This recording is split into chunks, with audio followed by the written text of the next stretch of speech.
This is a download from the BBC of the World Football Phone-In, which is broadcast as part of the Up All Night programme on 5 Live from 2:30am to 4am on Saturday mornings.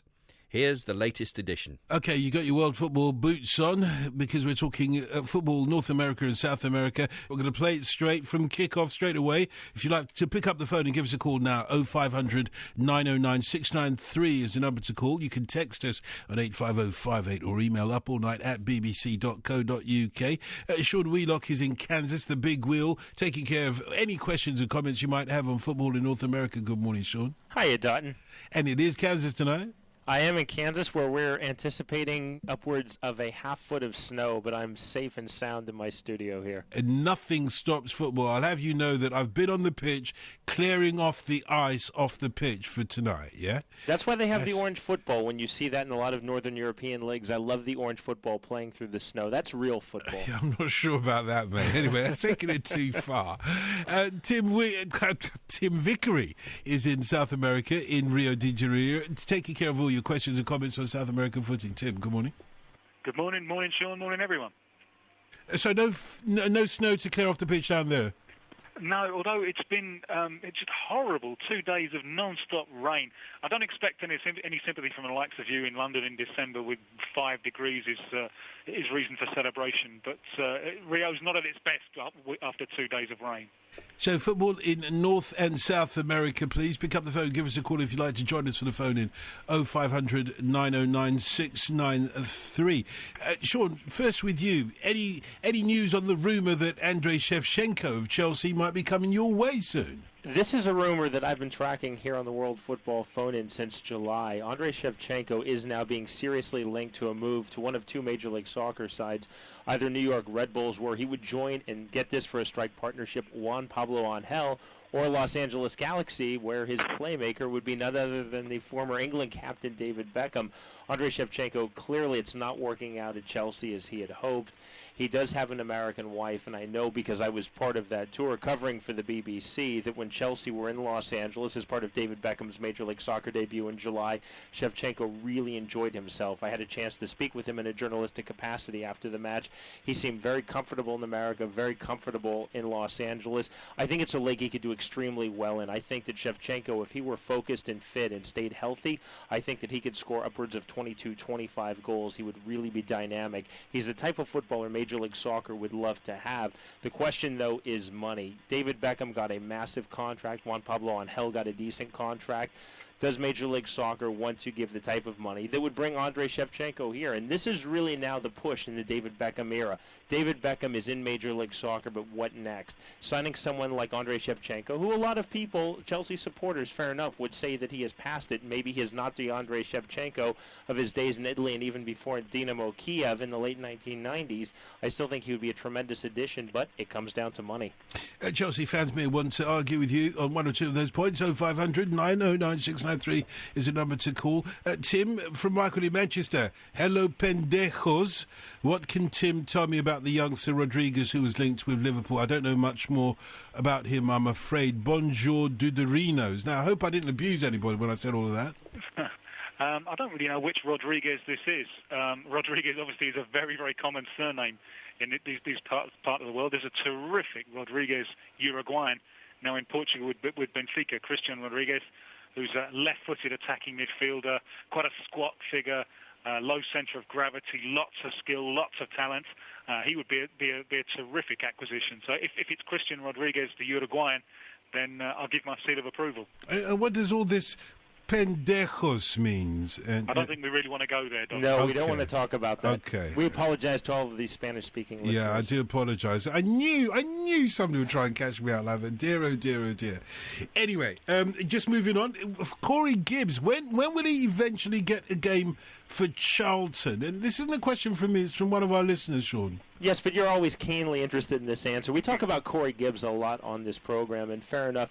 Corey Gibbs is an outstanding footballer who has just had miserable fortune, really terrible luck over the last 5 years. He's played in the Bundesliga. He's played in the Dutch Eredivisie. He was outstanding in Major League Soccer, and I thought that he would settle in very nicely for Charlton, be that if they're in the Premiership again, which obviously, knock on wood for you, Dotton, or in the Championship. I think that Corey Corey Gibbs could be a first-choice defender in the center of defense for Charlton, even if they were in the Premiership. I think that he is that good. But Corey Gibbs has had this series of different injuries, mainly to both of his knees. This is how unfortunate it's been for Corey Gibbs. He was initially named to America's 23-man World Cup squad. On the first of 3 pre-World Cup matches in May of last year, Corey Gibbs was injured. He was then removed from the squad, and it's really been like that for Corey Gibbs. He has been playing some reserve football. Don, I'm sure you know this. I know you follow Charlton reserves. He's been playing some reserve team football for Charlton. If he can ever get back to full fitness, he's still in his 20s, which is a very positive sign for Corey Gibbs. If he were in his 30s, it may be too late. But I think that if he can work his way back, he certainly has the talent to impress. Don, have you had a chance to see him? Have you seen any reserve team football with Corey Gibbs? I'm afraid not. Well, you do have other things to do. I know you're a huge supporter. No, I'll go and see a reserve team game. Don't worry. I think 1 or 2 games coming up over the Christmas to New Year break will be my limit, I think. Anyway, that question was from Brian in Kidderminster. We've got John in Nottingham with us as well. John, good morning. Oh, good morning, Dotton, and good morning to your whoever they are in America. And, it's Sean in America, Tim in South America. Good morning. Tim, good morning. I met an Irish lady in the co-op today, and she told me that English football, or soccer, whatever you call it, is only played twice a week in North America. Would that be in terms of, I don't understand that. If you're talking about at a recreational or youth level, you will see football, soccer pitches filled every single day, every single night, especially in the warm weather states. If you're talking about Major League Soccer has 1 match a week on Thursday nights. The campaign runs April through November. They then have most of their matches on Saturdays. You get the occasional Wednesday and the occasional Sunday. So I'm not quite sure of the reference from your Irish friend. Right, thank you very much. You've confirmed what she said to me, really. Yeah. John, thanks very much. I don't think you confirmed it, but fair enough. Ravin in London, good morning. Good morning to you guys. Hiya. How are you guys? How's everybody tonight? Very well, thank you. All good, all good. Now, a few weeks ago, I called you guys, and at the time it was during just after England had not qualified for Euro 2008, and you both gave me the reaction over in the United States and over in South America.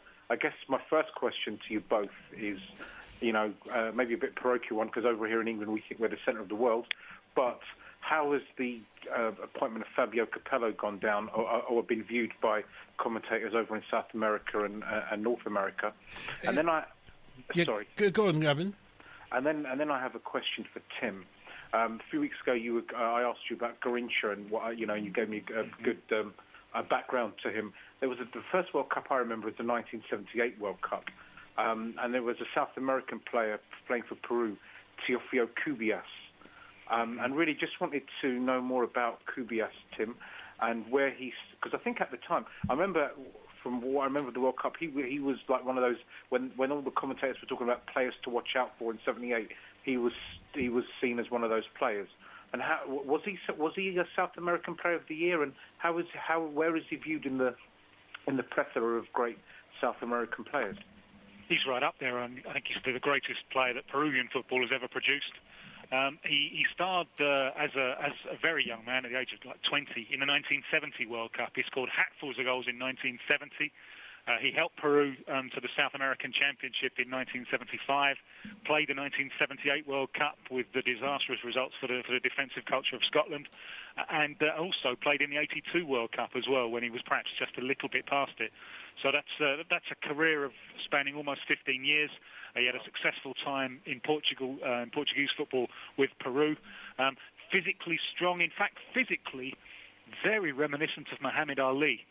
Yes, I remember. In his face, yeah. in his build as well. I spoke to Cubillas in Peru a couple of years ago, and I have to say he still looks as if he could play these days. So he's in much better shape than Muhammad Ali is these days. He still looks in magnificent shape as an athlete. He has been involved with the Peruvian Technical Commission. He was helping the Peru's coach at that time. He works for FIFA on their technical committee as well, and he's a very, very highly regarded figure, not only for his footballing ability, but for his integrity and knowledge off the field as well. And why haven't Peru really, since 78, or 82, shall I say, why have they not seem to have done themselves justice? Or maybe I'm wrong in that. Maybe they... No, I think you're absolutely right. I mean, they've gone from it's just farcical what's happened to Peruvian football. And Peru had that generation, which was a terrific generation. And the 70 side were wonderful to watch. And I think they kind of trusted that generation would renew itself automatically, and it hasn't really happened. It's been a big warning sign for the likes of Colombia and Ecuador, who have come on since and had good generations. Look at Peru and don't automatically expect that those good players will keep coming. Peru's. I spoke to Cubillas about this very question, and he just shook his head and said it's a very complicated subject. One thing I think that really does harm Peruvian football is there's a tabloid culture in Peru, which you don't get elsewhere in South America, and there are tabloid newspapers that just specialise in footballers drinking. That's front page news, it's back page news, it's all the news in between. It's a footballer just having a drink or something. And it creates this horrible negative atmosphere. This press has appeared in the last 30 years. It creates this horrible atmosphere in Peru where nowadays when the national team take the field, it's almost as if they're trying to prove to their own supporters that they're not a bunch of drunkards and that they do more running than playing football. The technical quality of their football recently has been awful. And we've just got another scandal. Just in the last couple of weeks, it's come out. A scandal in last month's World Cup qualifiers. It's alleged that players had women and drinks in the team hotel, and some players are going to be banned forever, perhaps. Claudio Pizarro, at the moment, it looks like the Chelsea centre-forward, who's Peru's captain, it looks like he might be banned, even though it's being said that he didn't do anything, but he didn't play a captain's role. In other words, he didn't clear up the indiscipline that was going on there. Huge organisational problems in Peru, very, very centralised country as well. Almost all the big teams are in Lima. It's a big country with a reasonably big population and should really do much, much better, but they seem to be just going further and further down a spiral of their own incompetence. And Sean, just on Ravin's point about Fabio Capello, is it news in the States? It is absolutely not news. Now, people who love football, such as myself, are very excited about this, but you would either have to go to football websites or what I do, bbc.co.uk, or get a football publication. But in terms of the general sporting press, no one would have any idea of who Fabio Capello is. I do just want to pick up, too, on the comments of Cubillas. He actually does live in the United States. He lives in Florida, and it's a footnote to his career, but as a Yank, I'm very proud of this. He came when he was 30 years old in 1979, the Fort Lauderdale Strikers of North American Soccer League. He is regarded as one of the 5 or 6 greatest players in the history of that league, which was a spectacular league. It had Best and Pelé and Cruyff. He was absolutely stunning, Cubillas. A former broadcast partner on American television of mine, my good friend Glenn Davis, told me about in a match Cubillas came out of retirement. This was in the mid-'80s, second division football in the U.S., and he had a chance to mark Cubillas, and it was really the highlight of his playing career. Cubillas is really a well-revered, regarded figure in the U.S. Ravin, thanks a lot for the call. Patrick in Willesden, good morning. Good morning, Dalton. Hiya, mate. How you keeping, all right? Just good, just good. Willesden Green. Yeah, I know exactly where you are, mate. Trust me. Yes. Hey, you're not in your cosy Newsnight studio now, are you? You ain't got your 2-bar heater there in there, have you? Hey? Patrick, one of these days we will meet in Willesden because my older brother lives there. I'd like to meet you because you're a nice man. I'd like to meet you. One of these days we will, though you can take the mickey out of me then as well. No, I mean it in a nice way now. I know. Well, before I go any further, Tim, who you got there later on today, Charlton? Is it Shoreham-on-Sea? You got FC? Yeah, enjoy the jokes. Yeah, sorry, yes. Tim, is Tim there? Yeah, Tim's here. Well, Tim, you're in Manchester. It's been pouring down rain for 2 days. You're in Manchester, aren't you? It really does feel like it. I have to tell you, I've bought 3 umbrellas in the last 2 days. Yeah. So whenever it rains in Rio, suddenly from nowhere these umbrella salesmen appear, and that they hang out outside shopping centres and underground stations. Where do you live? In the shanty towns there, up there, up in the hills, are you? No, the BBC pays you better than that. Patrick, I'm not trying to be funny, Patrick. I'm not trying to be funny, Patrick, but you know it's a World Football phone-in. So you've asked us all our personal questions. Get on to the football. Yeah, no problem, mate. I've never seen a rose garden. Tim, is any strikers that you hear about maybe going to Manchester during the January transfer? I'm not a great Sahara believer. is a load of rubbish. I'm not a great believer in January transfer window sales. Usually, I think that they're desperate clubs who perhaps didn't buy properly in the close season. And Ferguson himself is saying that he has the finest squad that he's ever had there. One thing which is really creating news in Brazil, I was at a coaches conference last week, and the position that Anderson is playing in the centre of midfield, they had a long debate about this, and senior Brazilian coaches, because that position that he's playing there for Man United, no one in Brazilian football would have put him there. He's always played as an attacking midfielder, either wide left or wide right. He did right at the start of his career, when he was still a junior, 14 years of age, something like that. He did play a little bit at fullback, but no one had ever thought of playing him in the centre of midfield. Really because they didn't want to give him that many defensive responsibilities. So the fact that he's doing this and keeping even Michael Carrick out of, a specialist in the position, an England international, keeping him out of the side, well, that's big news in Brazil at the moment. So there's a lot of talk about Manchester United in Brazil because Alex Ferguson is selecting Anderson for this position. Patrick, thanks a lot for that call. Jacob in Islington, good morning. Good morning. I have a quick question for Tim, which Sean might be able to help with, actually. About Denilson, the original, not the Arsenal youngster, who's now, I think, playing for FC Dallas. My question is, he was once the most expensive player in the world and capped 60 times for Brazil. Why, when he should have been in his prime, he had to go off to Saudi Arabia and then to the MLS to get a game? It seems like a player of his talent should be playing in Europe. I just wondering where it went downhill, or if it did. I think he was hyped too soon. I'm one of those who did it as well. I was involved in the process. I was writing stuff about him being the next big thing. I think it was a bad move. He went when he went to Betis for that huge fee that was, as you say, Jacob, it was the most expensive player in the world at that time. I think it was too much too soon for him. And I think a little bit of what happened to him was that he went with the idea that he was going to be the best player in the world in 2 or 3 years.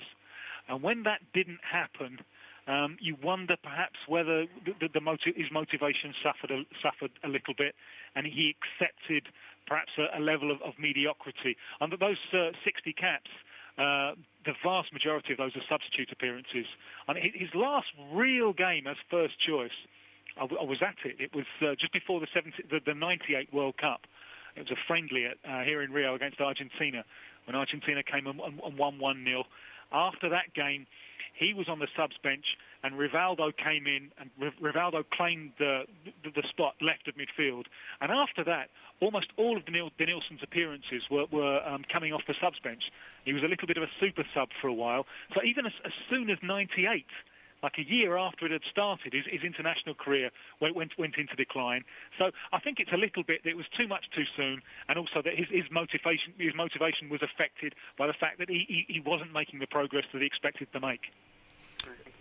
Jacob, thanks a lot for the call. 0500 909 693 is our number if you'd like to join us, talking North American and South American football, Major League Soccer and football down south as well. 0500 909 693. James in Newcastle sends an email to you, Sean, asking what do you think about a forward named Altidore? I've heard he's lightning quick and could be on a move to the Championship.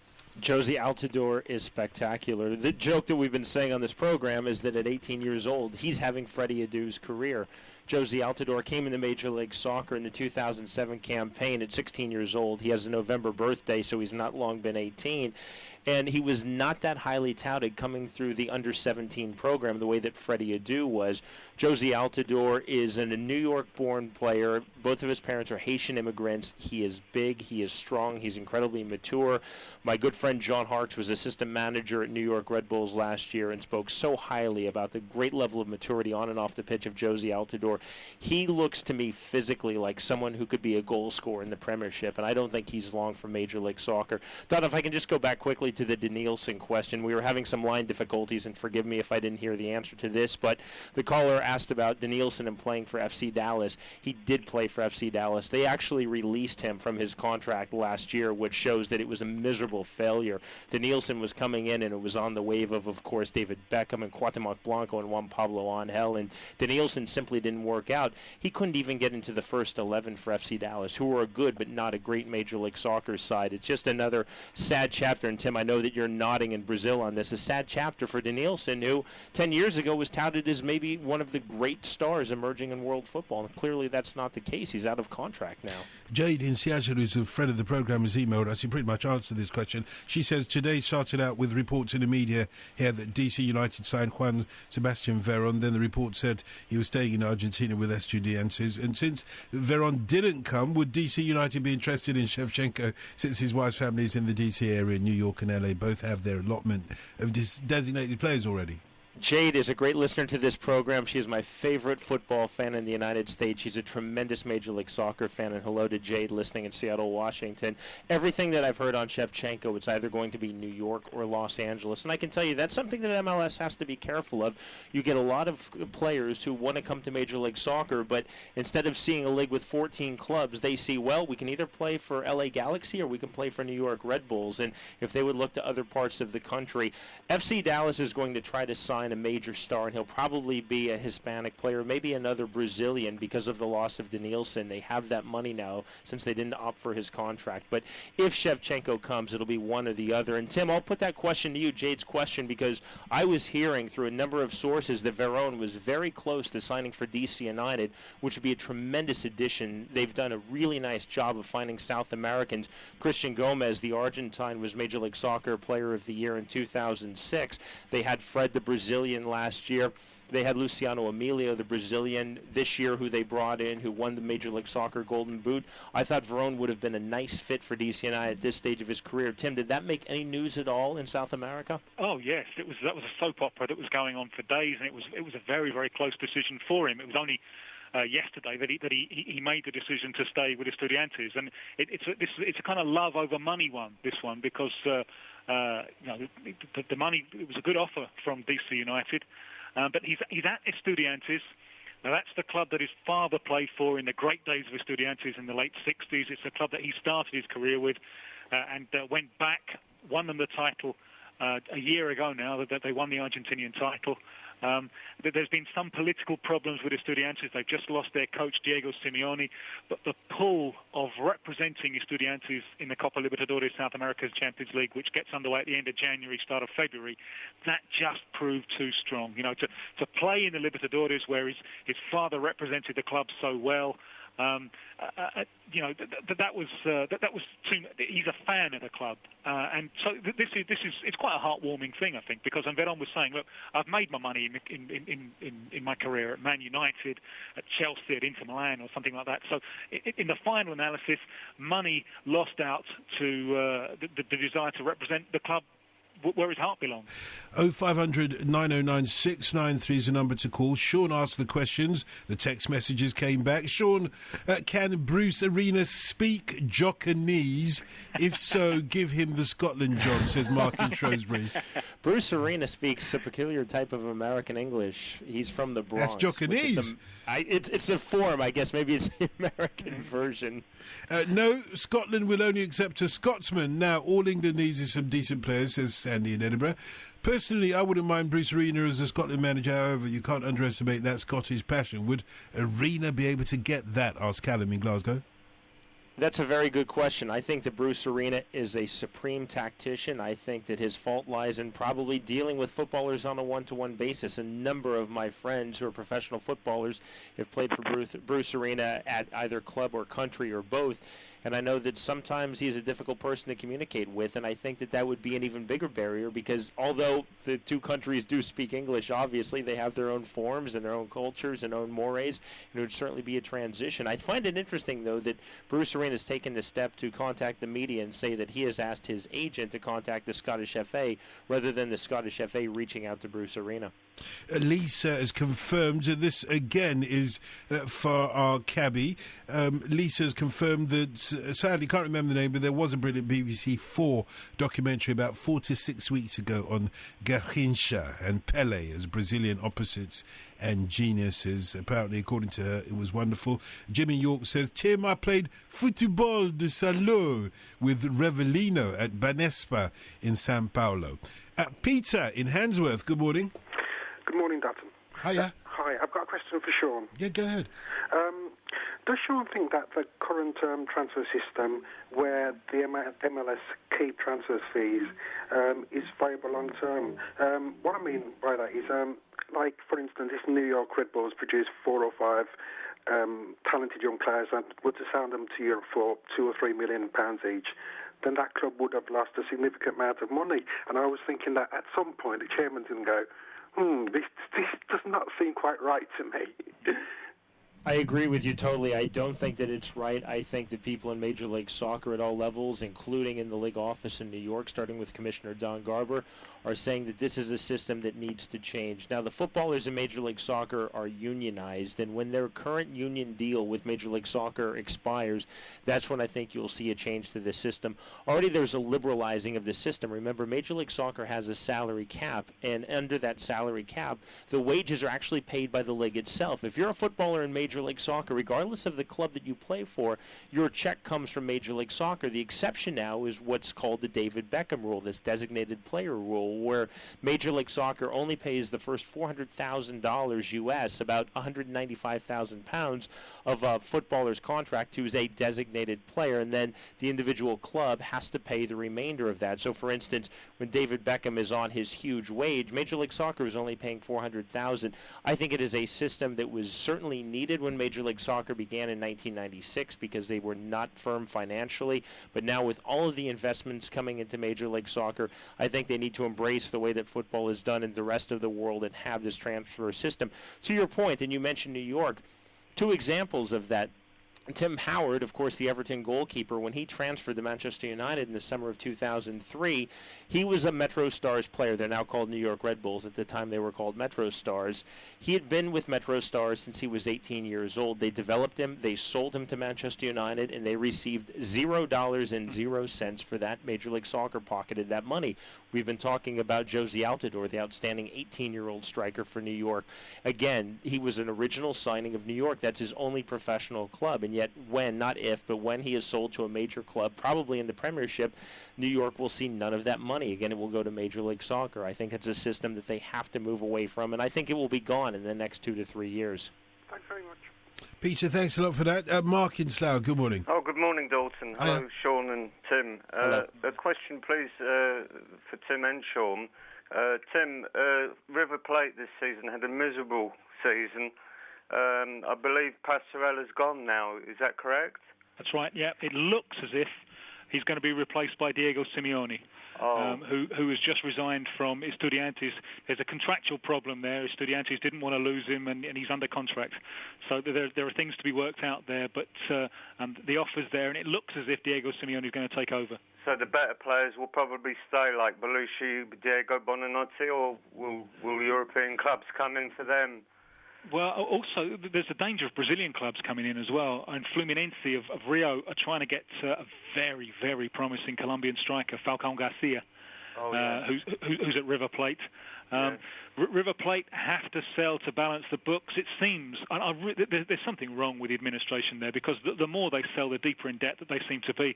They've been an absolute shambles, to be honest. They've even got their pitch, which has an impeccable reputation, the pitch in their stadium. Their pitch has just become an absolute pigsty. Yeah. It's like a beach or something. You can't really play proper football at them. They've had too many rock concerts on it, and it's in a terrible state. So these really aren't good times for River Plate. And if Diego Simeone does manage to sort out leaving Estudiantes and taking over, he's got a big job on his hands. Are they regarded, Tim, as sort of the biggest club in Argentina, history-wise? Boca are a little bit bigger in terms of support because there's a class divide between them, with Boca kind of representing the mass of the people, and River, ever since River moved out to the kind of snooty suburbs. Yeah, the millionaires. That's right, yeah. So Boca's support is bigger than River's. But these are two absolute massive clubs. And, of course, from the point of view of River Plate, it's all the more painful to see Boca Juniors there on Sunday morning in the final against Milan. So these really are bad times for River Plate supporters. Yes, exactly. Thank you, Tim. Sean, a player I've been watching over the years, in US soccer, a very impressive player. I wonder, has he played for a European club? Landon Donovan. Landon Donovan has had 2 spells in the Bundesliga, and he just simply didn't enjoy himself at Bayer Leverkusen both times. He signed there as a 17-year-old. He could never crack the first team. He then came on a long-term loan deal to Major League Soccer. He was originally with the club in San Jose. When that loan spell expired, he went back. He fought his way into the 11, but he just did not like it. He missed his girlfriend, who's a television actress, lives in Los Angeles, who at the time was his girlfriend, is now his wife. He came back to Major League Soccer. They then moved him on a trade, not a transfer, peculiarities of Major League Soccer, on a trade to Los Angeles Galaxy. So he now plays in the midfield alongside David Beckham. I think that Landon Donovan is the most talented footballer that the United States has currently in or out of Major League Soccer. He can play as an out-and-out striker. He can play as a withdrawn striker. He can play on both flanks, and he can play as the number 10. It's a situation where, and you don't see it that often in football, he is on a good wage. He could make a lot more money, probably 3 or 4 times the money that he is making now if he played abroad, but he is very happy. Again, his wife is a television actress. He lives in Los Angeles. He has a very high standard of living. He's first choice. He's vice captain of Los Angeles Galaxy. I think that he will move eventually. He's only 25 years old, but for now, and I know Landon Donovan pretty well, he's very happy. He wasn't happy how things went with Los Angeles Galaxy this year because they lost a lot of matches with and without David Beckham when he was fit or when he was injured, but I think Landon Donovan could be a star in just about any football league in the world, including the Premiership. Yeah, Mark, thanks a lot for that. And let me just, I've got an important notice to give to Abby the cabbie. Now, if you're driving Abby, please pull over, and do forgive us if you're in the back seat of Abby's cab tonight. You'll just pull over for a second or two, because you might need a pen for this one, Abby. You know that documentary you wanted to find out about Garrincha and Pele, or Garrincha. Anyway, Garrincha, as we say, and Pele. We've got a name for it. It's called Gods of Brazil. It was on BBC 4 recently, so there it is. You can drive on now, and I hope they give you a tip as well. Let's move to Musty in Bristol. Good morning, Musty. Good morning. And yeah, I've got a question for Tim, and Sean can also come in. It's about televised games and how they are arranged. I'm sure most of you guys know this Sunday there are 2 big games, and it was the same last season. I was just wondering, isn't the fixtures supposed to be arranged at random? What's going on, and does it happen over there as well? So does it happen over your side, Tim? The fixtures are as blatantly arranged as this. No, I don't think it does. No, although, for example, the Argentinian league is divided into two halves. The year's divided into 2 halves. So there's 2 meetings between River Plate and Boca Juniors, and they'll always be kind of in the middle of the championship. So I think that's arranged. But they're kind of it's almost like a Super Tuesday on Sunday, isn't it? With the big 4 meeting each other. That's not something that I'm aware of in South American football.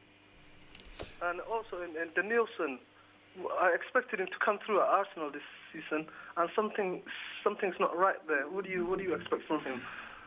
Well, I suppose one of the problems that he's having is that the people who've been playing have been playing so well.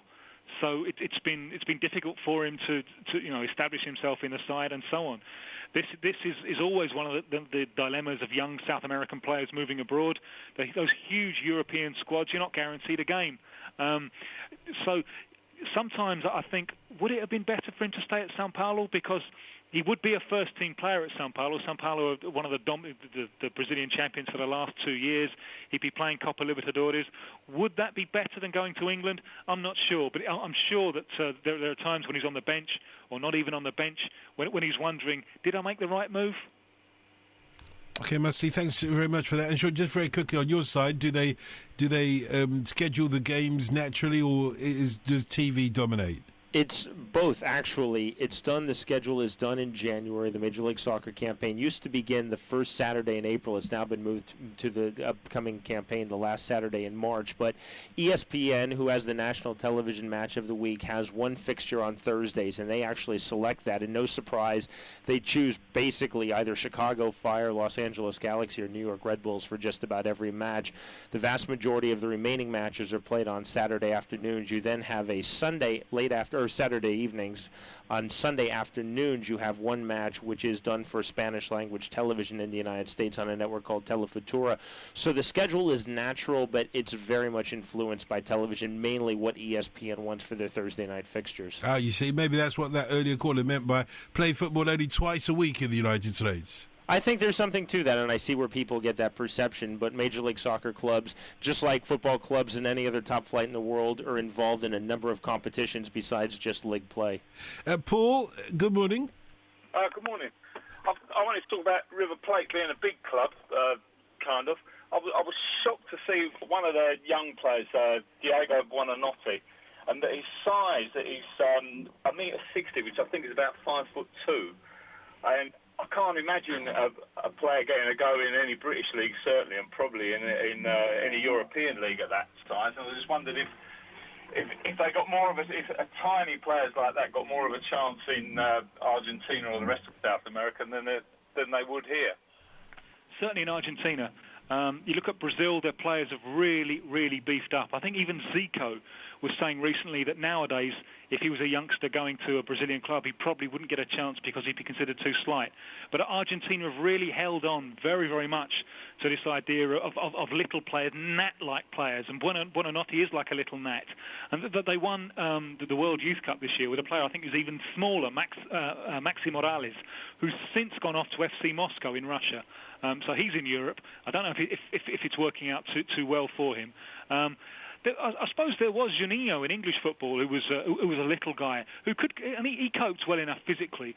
So what sort of size was Juninho then? I mean, well, Juninho's tiny. He had size 4 shoes. I remember that. He wore size 4 shoes. A tiny little fella. I remember when Juninho first came on the scene, there was a Brazilian writer who said Juninho's boots look taller than he is. And he's a tiny little figure, perhaps a little bit bigger than Buonanotte. Obviously, one thing that works for the South American players is they know how to use their kind of slightness and size to get fouls. They're very, very good at drawing fouls by legal means and sometimes not so legal means. And so that's something that could work for them in Europe, winning fouls on the edge of the area and so on. And Sergio Aguero of Atletico Madrid, he's only a little player, and he's doing remarkably well. He's been one of the stars of the European season so far. So I think there always will be a place in football. Lionel Messi, there always will be a place in football for the good little uns. Paul, thanks a lot for that. Joe in Glasgow, good morning. Hello. Yeah, I'd like to ask the panel what they think. I think Bruce Arena would be a positive move for Scotland, but it's not really been publicised here that he even wants a job. And because, see, the last Scotland managers have been ex-Rangers managers, Walter Smith and Alec McLeish, and they were just really using that as a staging post, waiting for a club job to come up.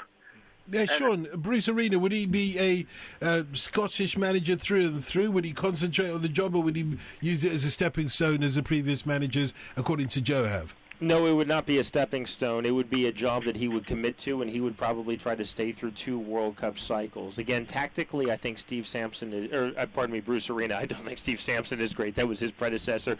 Bruce Arena is outstanding tactically. What you would see from Bruce Arena if he did become the new Scotland manager is he would look at numerous footballers who had never been called into Scotland before. Fringe footballers in the first division, in the second division, all out, maybe playing in some smaller Northern European leagues. That's a real strength of Bruce Arena. He gives everybody a chance. I started to talk about Steve Sampson, Bruce Arena's predecessor. Steve Sampson, actually, after he was sacked from the U.S. job, was the manager of Costa Rica.